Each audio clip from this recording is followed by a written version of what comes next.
So in today's video, we're going to talk about how Thomas Frank could line up Tottenham Hotspur next season. What is the starting 11 going to look like? What is it going to look like tactically, the formation? Which players do I think is going to thrive under Thomas Frank? Who do I think could go under Thomas Frank? And potential transfers. Now, I'm looking at Tottenham. DM, top winger. Mickey van der Ven, backup. If Romero leaves, another centre-back. Solanke backup. It is all needed this summer. So we're going to break down Thomas Frank, his tactics, why it's a good appointment for Tottenham, what they could look like next season, and including what they could look like next season, including players that Tottenham have been linked with that suit Thomas Frank, and I think Thomas Frank would like. So, you might be asking, well, Thomas Frank isn't done, Thomas Frank isn't confirmed, but let's be honest, Romano, I feel like this is nearly done. I feel like if Thomas Frank had said no, I think Ange would still be the Tottenham manager. I feel like Tottenham sacked Ange knowing they were getting Thomas Frank. And Romano has said today that Tottenham are advancing well on the Thomas Frank appointment as the new head coach, with more talks to follow next week. The club's optimistic they can make a deal happen soon. It's also been said by Romano that conversations have taken place in the last 24 hours between Tottenham and Thomas Frank, with approaches before his sacking. I mean, they approached him before the sacking to see if he would come. They found out he would come. They sacked Ange. He's coming. That's what I see it as. And that just sounds quite wrong, actually. But Frank is open to the possibility of joining the club. Spurs will speak to Brentford. Positive conversations ongoing, is said by Fabrizio Romano. So let's talk about Thomas Frank and why I think this is a good addition. Now, first of all, I wouldn't have sacked Ange. I wouldn't have. I think I would have kept him if it was my decision. But I do also think that if you'd sacked Ange for Gareth Southgate, I'd be having some serious questions over Tottenham. But sacking Ange for Thomas Frank, it's not a bad decision when you think of it outside the emotion of probably winning your first trophy in 17 years. Thomas Frank is a very good manager. I think he's a very good addition, although I probably would have kept Ange.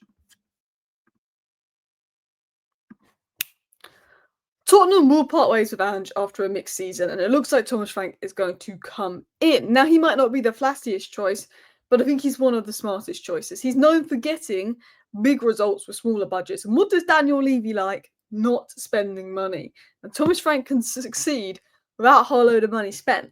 Now, obviously, Daniel Levy is going to need to back Thomas Frank and spend money, because at the end of the day, if Levy doesn't change, it doesn't matter who the manager is at Tottenham.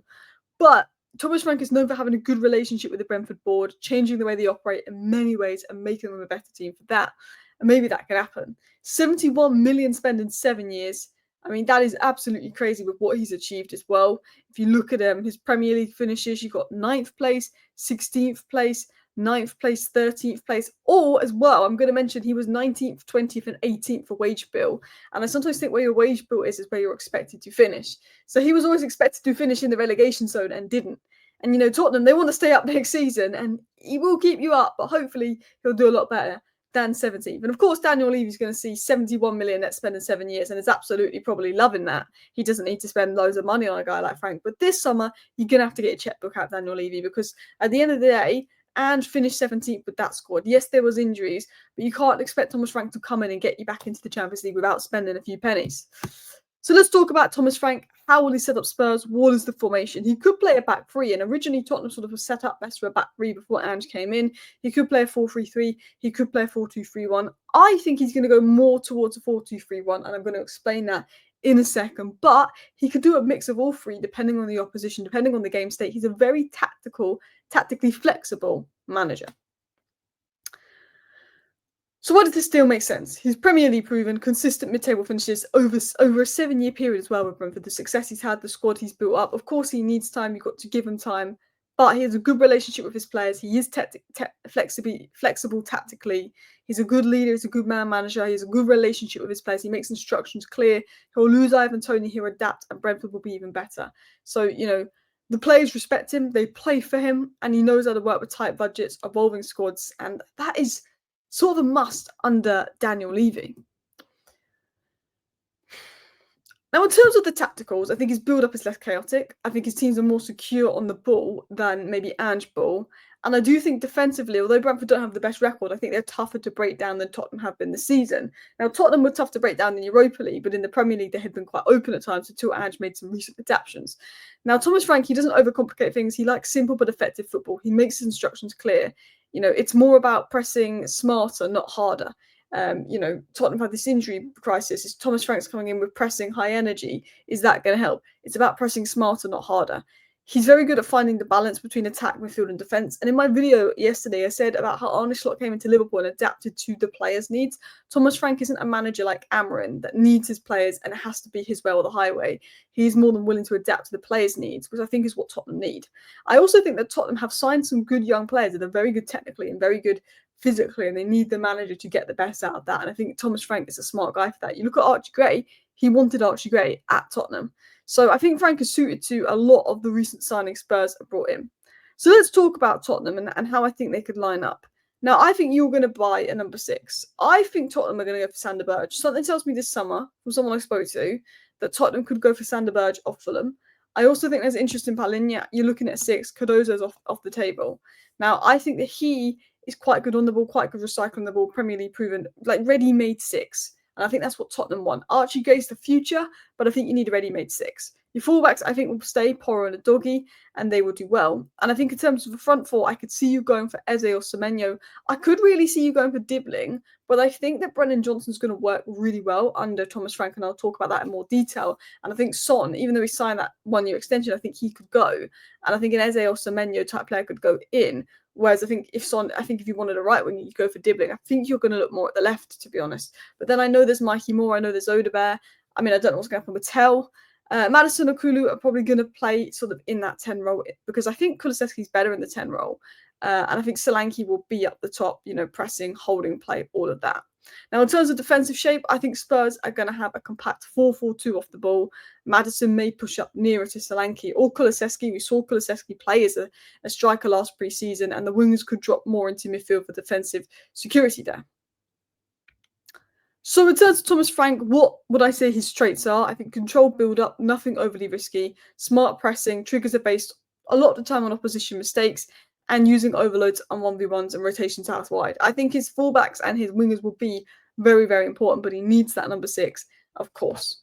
There is questions over Vicario and Vicario's future as well. Is he good enough? But I think that might be a transfer window for next year.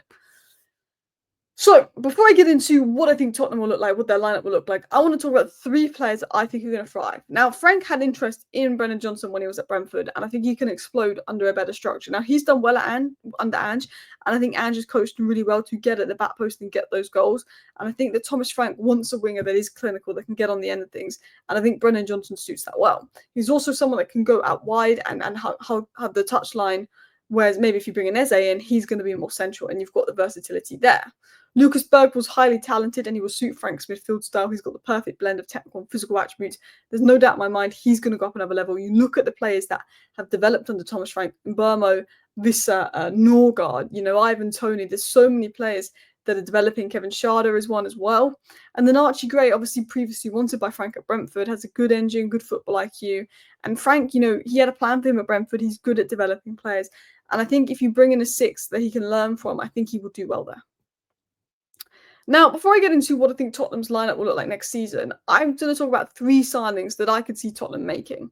Now, I think you will go for either one of Gay or Jared Braithwaite, a Premier League proven centre-back that can play left centre-back and right centre-back. Braithwaite can play left centre-back or right centre-back. He's so two-footed. Same with Gay. I could see you going for Braithwaite, especially with Romero going. He can play left centre-back if Van der Ven gets injured, but he can also play right centre-back next to Van der Ven. Because Van der Ven's pace, Van der Ven's movement, but Van der Ven's weakness would probably be box defending, which is Jared Braithwaite's strength. And I think they would complement each other really well. Jared Braithwaite is left-footed, he's strong in duels, he's calm under pressure. I think he'd be a great pair with Mickey Van der Ven. You've got Eze, who we were linked to previously, you can drift inside. Now, I don't know if he wants a Semenyo that could stay out wide and be pure pace and power, or he'd want someone more technical like Eze that could drift inside. I'm not sure. Brennan Johnson's got that pace and power. I think Eze or Semenyo is maybe who Tottenham would look at the wings. Dynamic, two-footed, can play inside, play as a 10, that brings creativity. Maybe because Kulu and Maddison are better as 10s, maybe you go for Semenyo. Maybe you look at Leroy Sané on a free, especially if Son leaves, you have the wages for that. And honestly, something tells me that you could go for Palinha, who's at Bayern, who's probably going to leave Bayern, or Sander Berge. Something tells me a team's going to move for Sander Berge. I think he had a really underrated season with Fulham, and I think he's a very good player. He was actually linked to Manchester United last summer. So, I don't know, something tells me, I've heard some rumours about him behind the scenes. Not just Tottenham, but there's some clubs interested in him. Now, all these players, I believe, have been linked to Tottenham at some point. Braithwaite very recently. So how do I think Tottenham could line up under Frank next season? So I think Vicario will stay on goal, and I think the back four will stay the same, but I think Romero could leave, especially with Ange going, and Braithwaite could come in. Maybe Gay, but I think Braithwaite. Now, in terms of the midfield, I think Bergvall was your best midfielder last season. I think Sander Berge could go in there, or whatever DM you sign. Look, I'm not saying you're going to sign Sander Berge, but I'm just saying I think you're going to sign a top midfielder that can play DM. And he's one that realistically I could see happening. You know, Polinia, I don't know. Like, there's the guy at Sevilla as well. There's a guy at Monaco as well. But I'm trying to be realistic and Premier League proven, and what would Thomas Frank want? And I think Sander Berge ticks that. Eze, I've gone with Eze, but to be honest, that could be Semenyo. I think Semenyo is arguably more of a Thomas Frank winger than Eze, but I feel like you've been linked a lot more to Eze. So that could be, and Madison or Kulu in the middle there. I think there'll be backup to Solanke coming in for sure. There'll be backup to Van de Ven coming in. That is what Tottenham need. And then like maybe you go for Semenyo because he can play right and left. But I think a Burge type DM, a Semenyo Eze type winger, Braithwaite Gay type defender, a little bit of backup for Van de Ven, a little bit of backup for Solanke. And I think that's a good window for Tottenham. And I think Thomas Frank could do well with that lineup. As I said, they need a proper number 6 like Berger. I think if Son leaves, they're going to need someone, maybe Eze, maybe, of course, Semenyo, Dibbling names. I don't know about Nico Williams or Xavi Simons. I don't think that's realistic. Leroy Sané, if Son goes, maybe. Striker depth, just because Richarlison can't stay fit. Solanke needs help.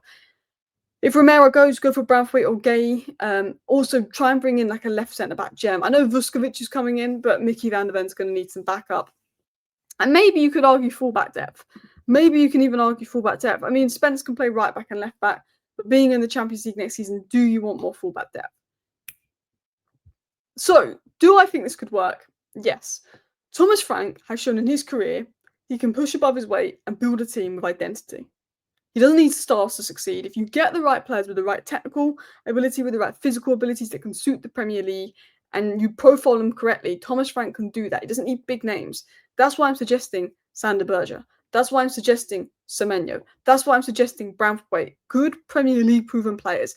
I think Tottenham just need 3 core signings: a core centre-back, a core DM, and a core winger. 3 core signings, 1 for attack, 1 for midfield, 1 for defence. And then they can go for young backup signings elsewhere. And I think if Thomas Frank can get something like that, then I think he could do really well. You don't need to go and get your Xavi Simons or your Nico Williams or your Gittins. They're the kind of players that you need.